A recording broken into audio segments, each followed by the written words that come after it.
Welcome to Tenor Tech, where I solve the problems you didn't even know you had.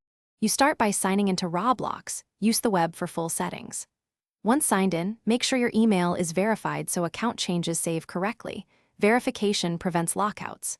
Next, check your Robux balance because changing a username costs 1,000 Robux. Plan to buy Robux if needed. While you prepare funds, pick a compliant new name and review character limits and restrictions.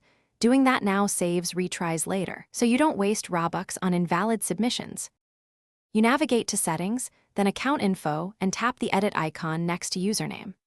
Type your desired name and the system will check availability instantly. If it's taken, modify it with numbers or symbols that comply. Once available, read and accept the username change terms. This explains the one-time or recurring rules. If you lack 1,000 Robux, complete a Robux purchase using your preferred payment method, and then confirm the 1,000 Robux deduction. Once you confirm payment, Roblox applies the new username and sends a confirmation email. Save that receipt for records. After the change, log out and back in or clear the app cache so the new name appears everywhere. Some displays update slowly.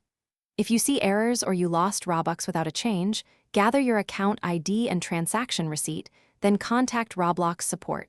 Explain the problem clearly, include timestamps, and request a refund or correction. This speeds resolution and protects your account. Thanks for watching. Subscribe to keep your life in tune.